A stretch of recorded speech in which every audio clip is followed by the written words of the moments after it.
They are mysterious stories that have captured the imaginations of UFO believers and sparked covert government investigations.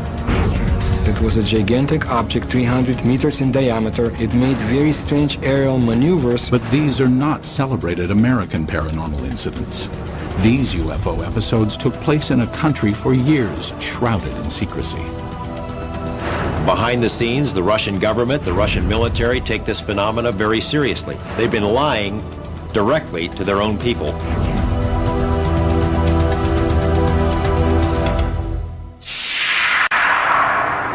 May 2002.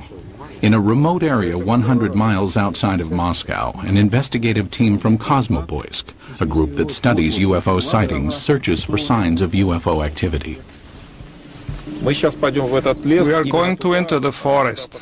This is the place pointed out by local people to be the destination of different types of UFOs. Soviet ufologists have been active since the 1960s. They claim that for decades, thousands of citizens have witnessed the appearance of unexplainable objects in the skies over Mother Russia.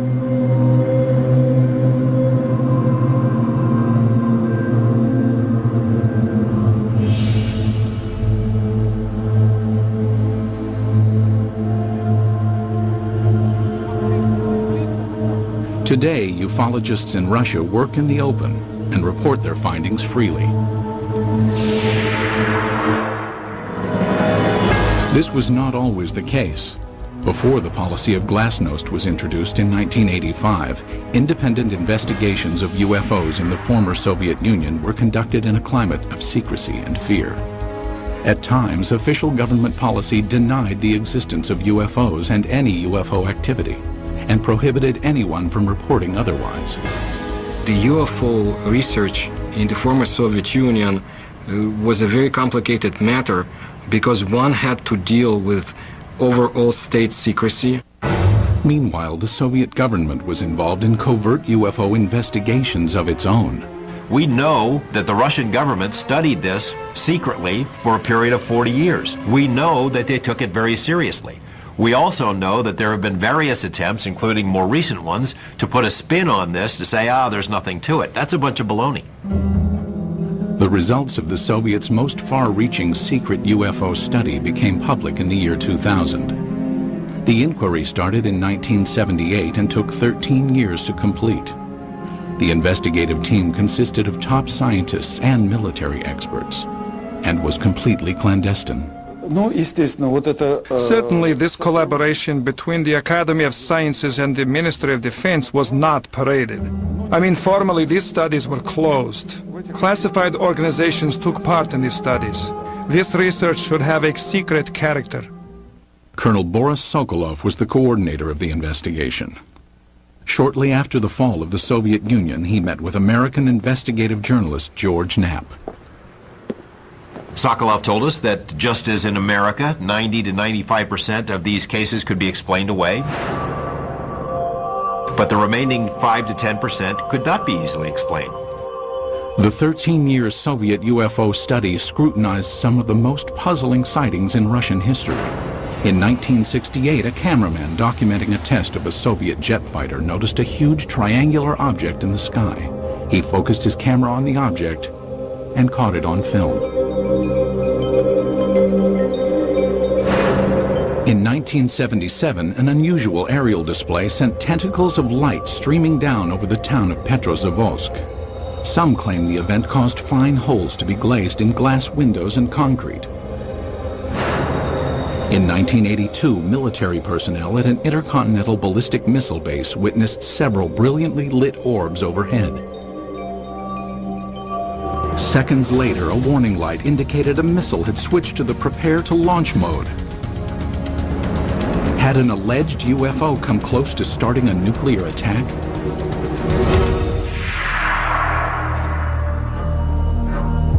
UFO sightings over Russia are not limited to the recent past. Reports of peculiar-looking airborne objects date back centuries. However, no formal investigations were undertaken until the early 20th century, when an event of epic proportions demanded analysis. Tunguska, July 30th, 1908. In a remote area of Siberia, the morning calm was rocked by an explosion. The powerful blast was heard 1,000 miles away.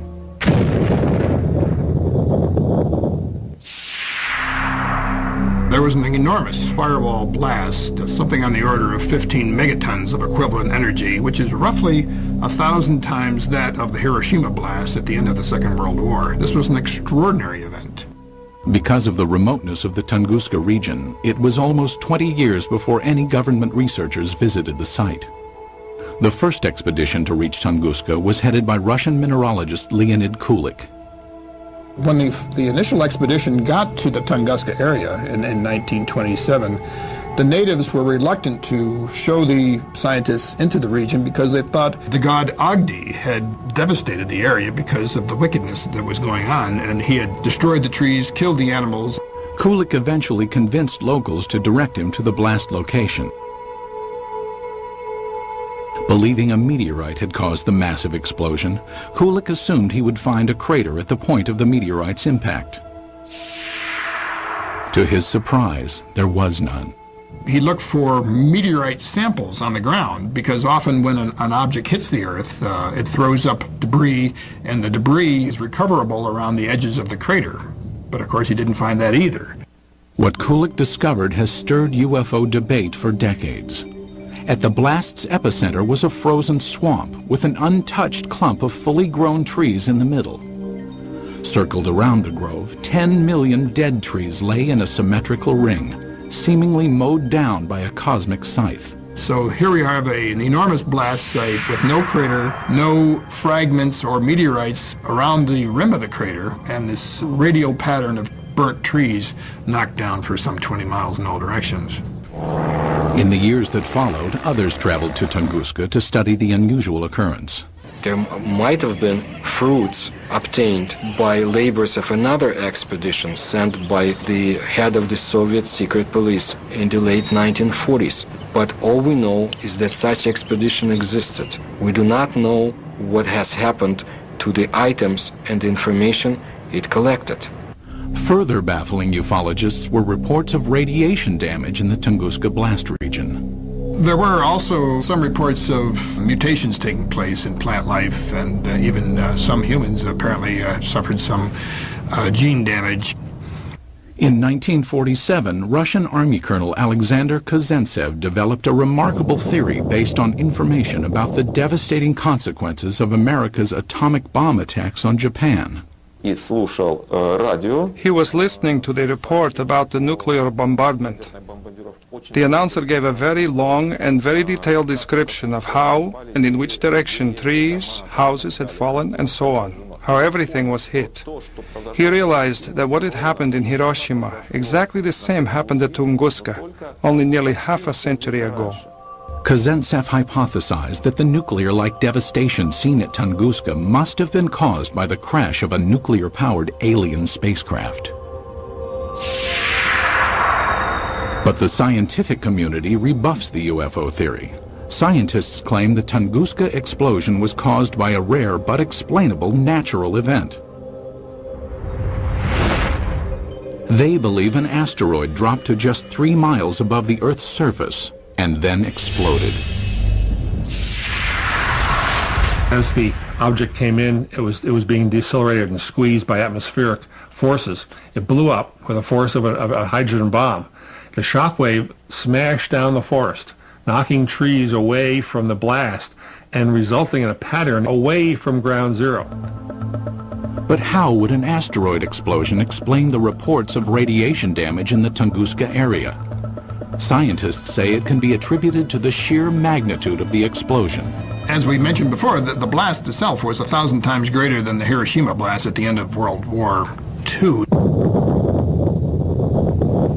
The blast would have generated a series of very high-speed charged particles and would have been the cause of some of the mutations in the gene structures of plants and animals. But to this day, scientific explanations do not satisfy many ufologists. I have been several times to the place where the Tunguska body fell. I intentionally call it body, not meteorite. I mean, the catastrophe of an asteroid, of a comet, or of any other natural body cannot lead to such consequences. A number of expeditions found things that they couldn't explain. There are some people who were saying that the evidence suggested this was some kind of an alien spaceship. That was the kind of magical explanation you use when you don't have enough real science to understand the physics and the astronomy involved. Throughout the rest of the 20th century, magical explanations of unidentified flying objects over Russian skies would continue. And in one instance would help expose a top-secret Soviet military project.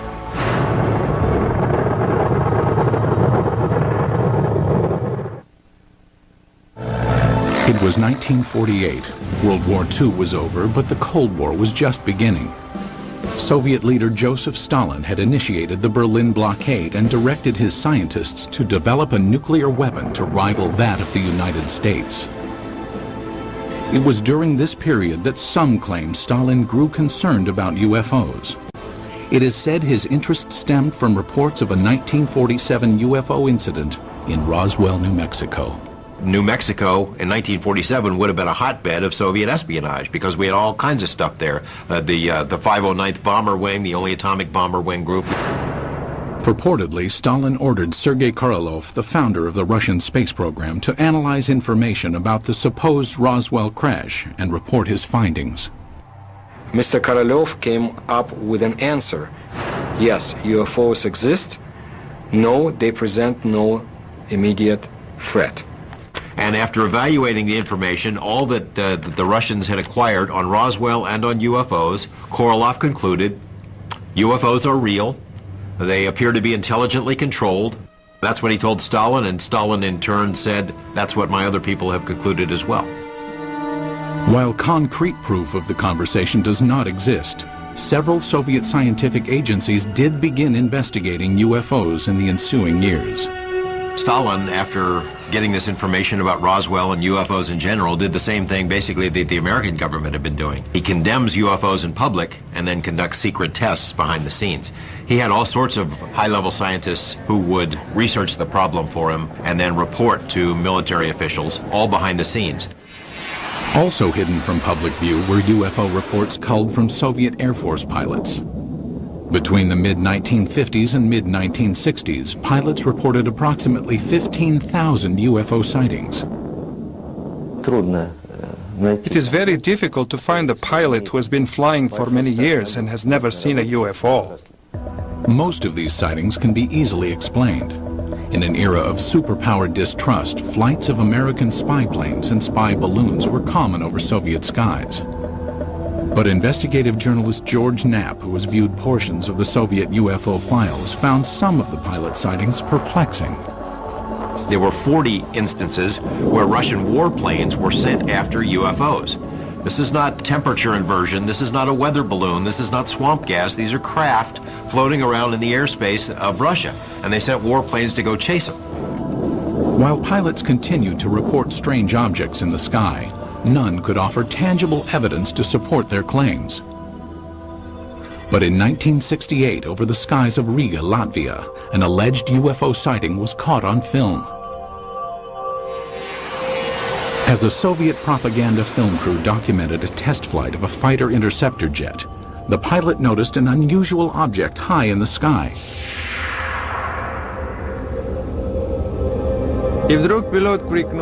And suddenly the pilot shouted, "Look, film it!" We looked and saw a triangle at a tremendous height. Fighter planes scrambled to investigate, but the object quickly disappeared behind a cloud and was never seen again. It was later estimated that the craft was hovering approximately 7 miles above the ground. The film was sent to the Kremlin, where it remained locked from public view for years. They really took it seriously. I say seriously because the film was taken away. It was declared completely secret. Outsiders have only recently seen the confiscated film. While some maintain the film is conclusive evidence of a UFO, Skeptics argue the vehicle was most likely a French-made high-altitude research balloon. As secrecy enveloped all government discussions of UFO issues, an underground army of Soviet ufologists began to form in the USSR. They kept their studies concealed. Russians who study UFOs in this period report that they had a very serious feeling of threat from the Soviet government, that they were doing something which the Soviet government disapproved of. The leader of civilian UFO research was Felix Ziegel, the man considered the father of Soviet ufology. Felix Ziegel was a Soviet scientist. He was a doctor of mathematics and astronomy at the Moscow Aviation Institute. He made it his job to find out why are the strange objects or in the skies of his country.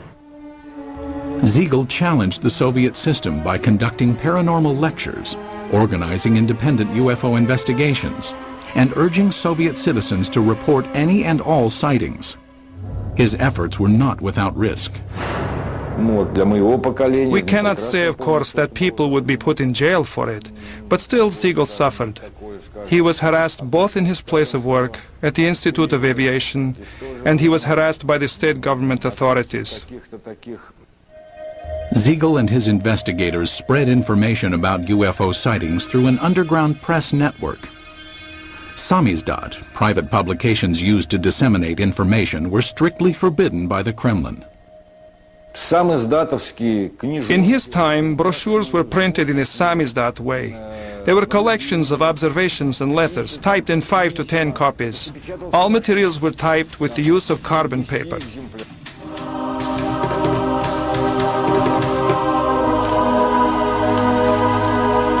Samizdat papers were distributed by trustworthy messengers who secretly carried the copies from one person to the next. UFO information circulated in this covert manner until 1967, when suddenly it seemed as if ufologists were given a reprieve from government censure. Today it appears this respite was a smokescreen, part of an intricate government deception. The complex ruse began in 1967 when citizens reported multiple sightings of crescent-shaped UFOs over the skies of the Ukraine and the lower Volga Valley. It was also seen as far south as the Caucasus Mountains, where many astronomers in observatories in the Caucasus Mountains would see these objects flying horizontally from west to east, crescent-shaped, heading toward the east. For reasons unknown at the time, the government allowed press coverage and independent study of the sightings. Felix Ziegel was granted permission to form a government-sanctioned investigative committee made up of over 200 scientific and military experts. In October 1967, they convened at the Central House of Aviation and Cosmonautics in Moscow. Their goal? Determine the cause of the mass sightings. On television and in newspapers, Ziegel's committee appealed to Soviet citizens to report information on UFOs. For the first time in Soviet history, UFOs seemed to be an open topic. It was like a breath of fresh air. Freedom of discussion about a forbidden subject was permitted to the Soviet citizens. And this was something unheard of. And alas, it did not last long.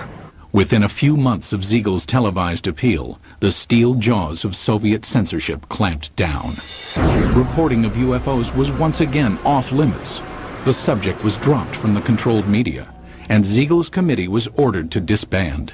The committee was to encourage people to report. As soon as the reports began to gather, somebody in Moscow quashed the activity, canceled the committee, canceled publication of further works, and put a lid on it. Cries of a Kremlin whitewash were immediately sounded. Why the cover-up takes place, I don't know. Is there a cover-up? There's no question about it. But what they were covering up is the question. UFO buffs believe they were covering up alien visitations. I think the evidence is clear they were covering up descriptions of their own secret military aircraft and missile activities and satellite activities. Scientist and NASA consultant James Oberg came to this conclusion in 1977 after studying Soviet space vehicle launch patterns and comparing them to the dates of the 1967 sightings. He deduced that the crescent-shaped objects witnessed in the sky were not alien in nature, but could be attributed to secret tests of a new Soviet missile warhead.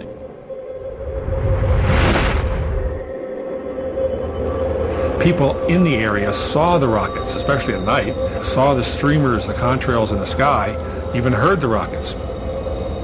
They were told by the government that there was nothing there, that it was not anything ours. It became a UFO phenomena. Later dubbed by the Pentagon as a fractional orbital bombardment system, the Soviets had good reason to keep the tests secret. It was designed to sneak under our radar as a first strike weapon. It was one of these scary things that you only build it if you mean to make a sneak attack. It was also illegal to have such a weapon because in 1967, the U.S. and Russia and other countries signed a treaty forbidding the placing of nuclear weapons into orbit. But why, after crushing public dissemination of UFO information for years, did the government briefly loosen its restrictions in 1967? It appears now to have been a deliberate ploy to fool its citizens and the international community about the true nature of the sightings. The Soviet government did not want the public to understand what was going on. They didn't want the Americans to know, for example, what was going on. It was a useful camouflage. It diverted people's attention. Because it was a UFO, Western journalists would laugh rather than investigate it. The cover-up by the Soviet government is in letting people think they're flying saucers. The strategy backfired when the extensive UFO data collected by Felix Ziegel's committee was published in magazines. The Soviet government realized what these reports really were. They're military secrets. Not described accurately, but accurately enough to be of use to the CIA if they ever caught on. The government said, "Oh my gosh," and other things in Russian, and said no more UFO reports get published in the Soviet Union. For 10 years, public discussion of UFOs was effectively brought to a halt. But that would change in 1977 with the appearance of a strange-looking object over Soviet skies, witnessed by thousands of astonished citizens. September 20th, 1977. As dawn approached in the small Russian port city of Petrozavodsk, a spectacular aerial display lit up the skies. The incident would become one of the most studied UFO sightings in Soviet history. The phenomenon of Petrozavodsk is one of the greatest abnormal phenomena on the territory of our country. At approximately 4 o'clock in the morning, civilians and military personnel reported seeing huge star-like apparitions shooting in the sky. As it flew up in the sky, it appeared to come over the city and then head off toward the horizon. People who were out in the streets of the town saw this blazing jellyfish streaming tentacles down from the saucer-shaped bright core. The impressive display lasted approximately 10 minutes. Witnesses claimed that a host of strange occurrences on the ground accompanied the sighting. They reported all sorts of phenomena. They smelled ozone, computers were crashing, drivers lost control of their vehicles and went into ditches.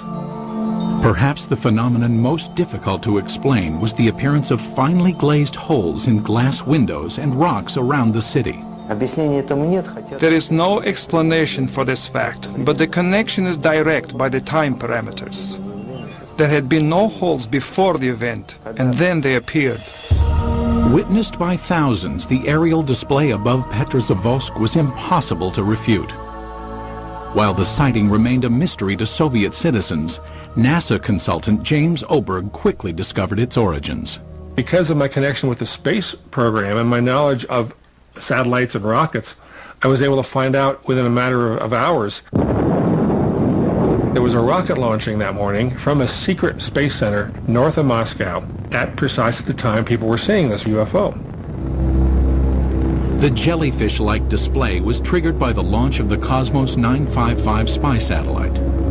As the rocket engine contrails were backlit by the rising morning sun, it produced the tentacle effect observed by witnesses.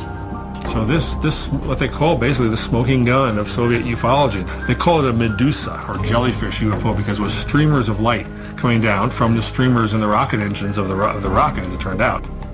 As with previous mass sightings, the government had ample reason to keep the truth hidden from Soviet citizens. The satellite was launched from a secret military space center called Plesetsk, one of several undisclosed missile bases scattered throughout the Soviet Union. Most ufologists accept the satellite launch as the cause of the aerial display. But many argue it does not fully clarify the mystery. How shall we explain the appearance of some beams that burnt the glass?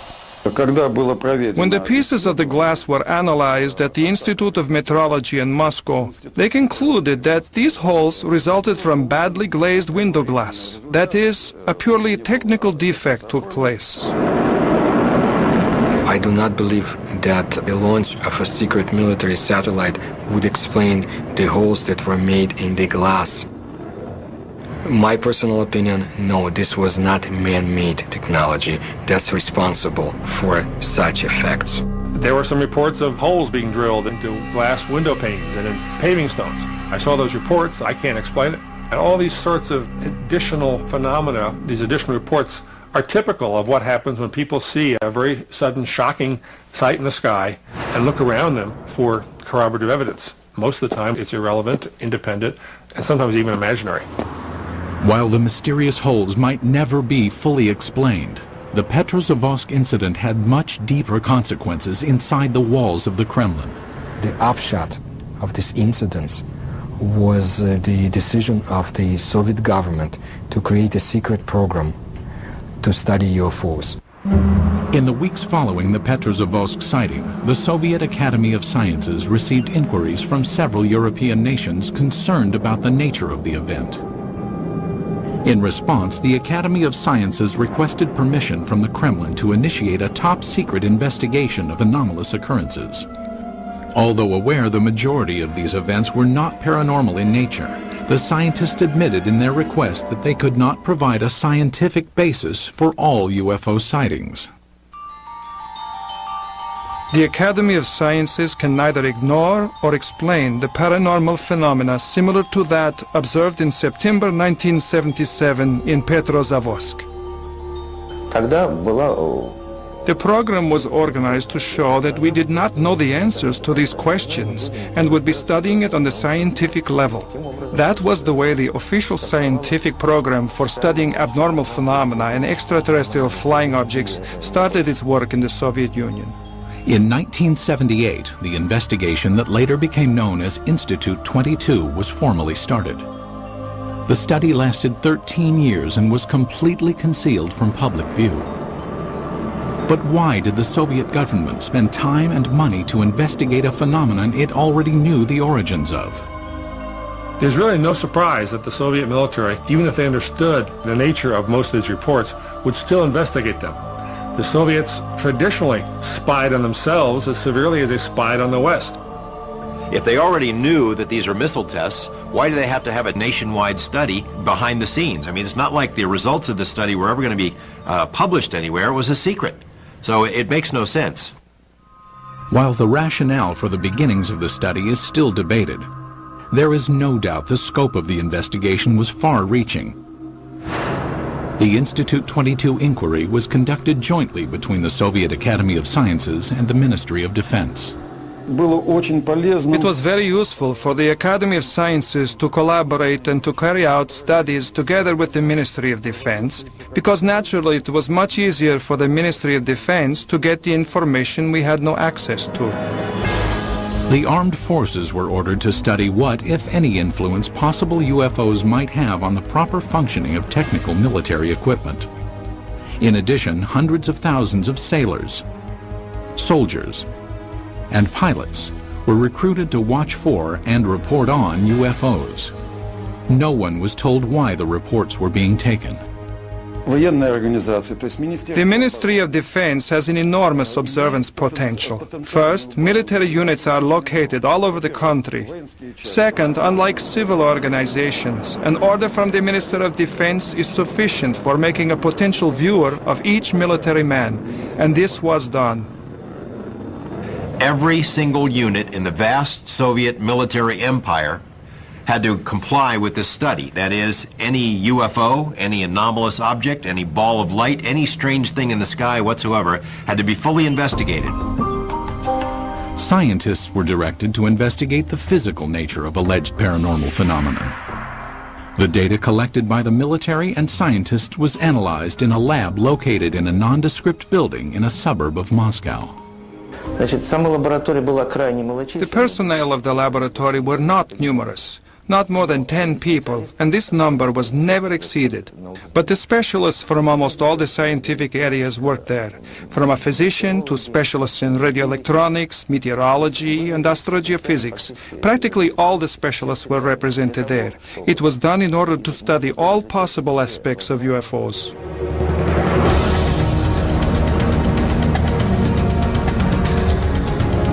6 years into the study, Institute 22 would be called on to scrutinize an incident of global consequence, when a suspected UFO incident placed the world on the brink of nuclear war.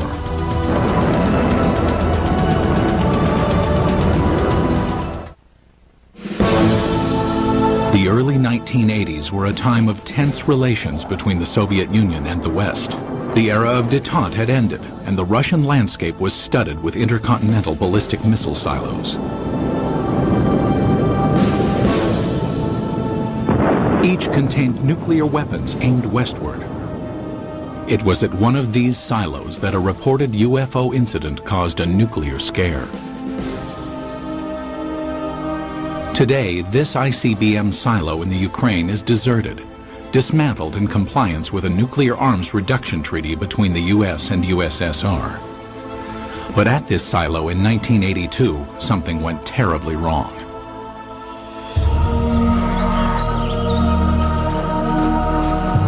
It started at approximately 6 p.m. when soldiers and villagers in the nearby town of Bielo-Korovichi witnessed a strange object in the dusk sky. A military officer at the time described what he saw. I was riding a motorcycle not far from here. I saw a large object in the air. It had a perfect geometric shape. At the same moment inside the silo, an emergency warning light indicated that a nuclear missile had switched to launch mode.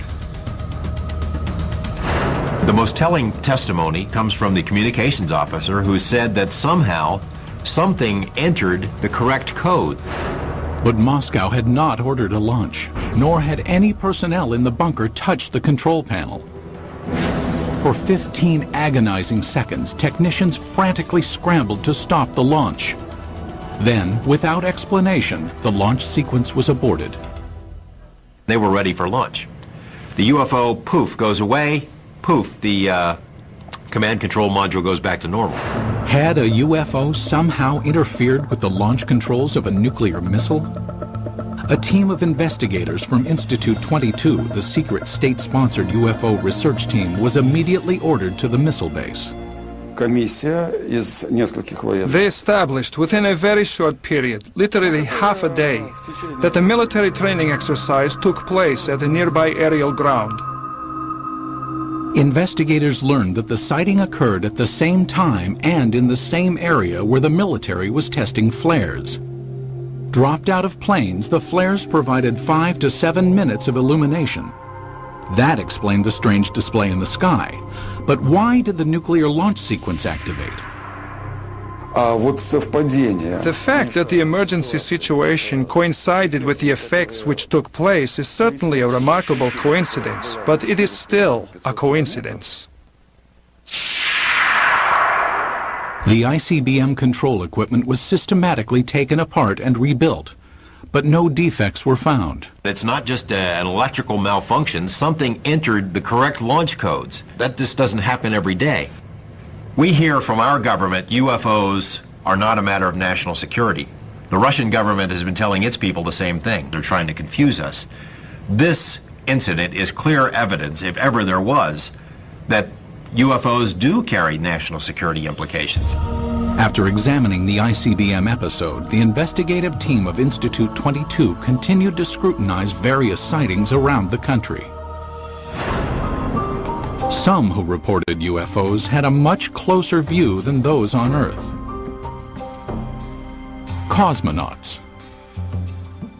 The first man in space, Yuri Gagarin, is quoted in the Thread 3 documents as saying, "I can tell you that UFOs are real, and if you allow me, I'll tell you a lot more." The second man in space, cosmonaut Titov, said that there were 7 UFOs dancing around his space capsule during his brief flight into space. However, even to this day, most cosmonauts are reluctant to speak about any unusual phenomenon they witnessed in space. There's a ridicule factor, there's a laughter curtain, there are career consequences from reporting a UFO and taking it seriously. But in this rare interview obtained by the History Channel, 2 cosmonauts spoke of unusual objects they encountered in space. Many cosmonauts have seen phenomena which are far beyond the experiences of Earthmen. For 10 years, I never spoke of such things. Former Commander Vladimir Kovalyonik of the Salyut 6 space station revealed that on May 5, 1981, he observed an unrecognizable illuminated entity outside the porthole of his craft. The object had an elliptical shape and flew with us. It only flew straight, but then a kind of explosion happened. It produced a golden light, very beautiful to watch. A second explosion followed, and 2 spheres appeared. As we entered the darkness of Earth's shadow, I could no longer see them.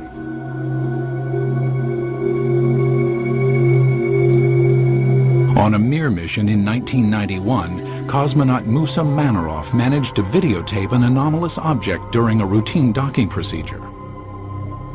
I was looking out the biggest window. It was directly in front of me. I am familiar with the construction of all spaceships, but this was different. There is ongoing debate about sightings of unidentified objects by cosmonauts and American astronauts alike. Skeptics insist there is enough debris left in orbit to constitute a plethora of unusual sightings.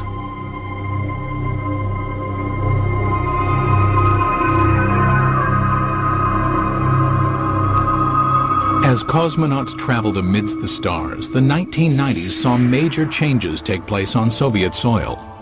When the walls of communism crumbled, American UFO investigator George Knapp ventured to Russia, hoping to discover just what secrets the Soviets had been hiding about alien encounters. What he found was startling. Beginning in the mid-1980s, the leaders of the United States and the Soviet Union conducted several summits aimed at reducing both nuclear arms and tensions between the 2 superpowers.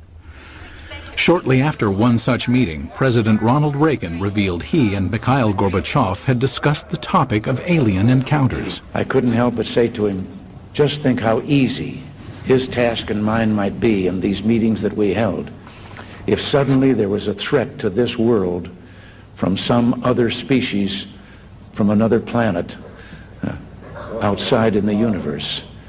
We'd forget all the little local differences that we have between our countries. Reagan made 5 different public statements, including one to the United Nations, that, well, boy, wouldn't it be something if UFOs were suddenly a threat to us and we'd all get together? And so Gorbachev kind of responded, yeah, it sure would. You know, we would get together. Lo and behold, we did get together. You know, the wall came tumbling down, perestroika, glasnost. With the collapse of the Soviet Union came a new era of openness in Russia. Thousands of miles away in Las Vegas, Nevada, investigative journalist George Knapp, who had studied many American UFO incidents, realized the time was perfect to explore Russian reports. 3 years ago, we had succeeded in obtaining several hundred pages of secret Russian UFO documents and photos. Other Western journalists followed. Today, it's a new ballgame. The lid has been dropped on government UFO files, although there is still plenty of information to be found. It occurred to me, now may be the time to go ahead and try to find out what the Russians know about UFOs. It was a tumultuous, crazy time, but a wonderful time to be there as a journalist. In 1993, Knapp traveled to Russia and was introduced to Boris Sokolov, the coordinator of Institute 22. Like many government-funded scientific projects from the era, Institute 22's funding had been cut and the project disbanded. Sokolov provided Knapp with some of the recently declassified UFO files, containing information on the cases that were more difficult to explain.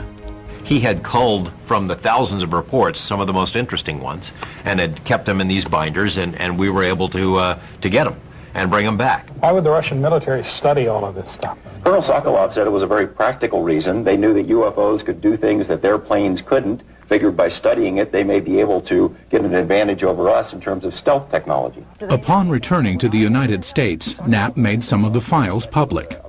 As a result, Colonel Sokolov was ridiculed by some back in his homeland. Officially, Russia was a democracy, but the communists still had a lot of influence. There were communist newspapers that attacked him broadly as being a sellout to Mother Russia. But the public scorn Sokolov endured was certainly less severe than the consequences he might have been subject to in the old Soviet Union. My friend put it this way. He said, if this had happened 5 years ago, we would be in prison. If it had happened 10 years ago, we'd all be shot for giving up these secrets. But in 2000, the relaxed political climate allowed Sokolov and scientist Yuli Platov to publish a report summarizing the findings of Institute 22. Entitled The History of UFO State Research in the USSR, the report concluded that of the 3,000 UFO sightings investigated, 90 to 95% of the incidents could be attributed to man-made phenomenon, mostly missile launches and research balloons. The remaining 5 to 10% could not be easily explained. He was not willing to conclude that any of these things were extraterrestrials or interdimensionals or aliens from the future or anything of that sort. Дело в том, что до этого The thing is that before, the enthusiastic ufologists had affirmed in literature that all we saw was due to contacts with the extraterrestrial civilizations.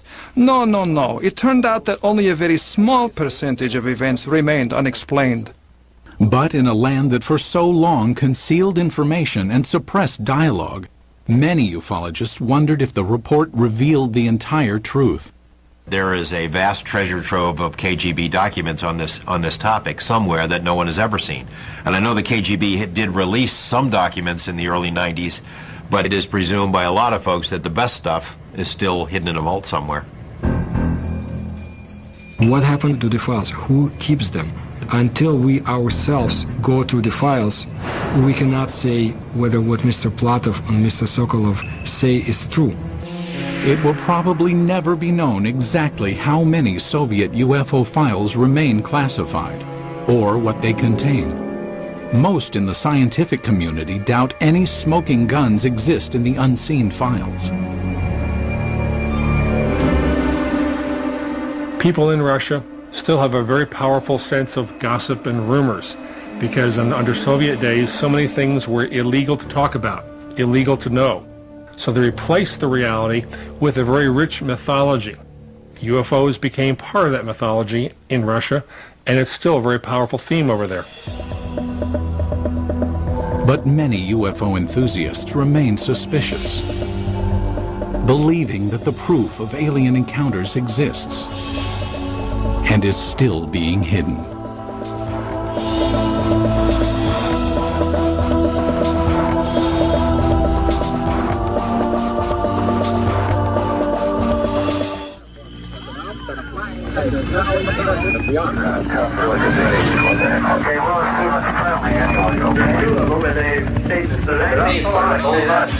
Oh my God, I know that's a plane. Oh, Jesus, please be a plane.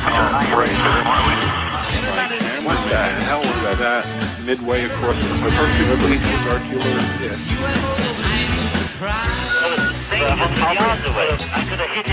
In our history, the first time we're studying something that's studying us.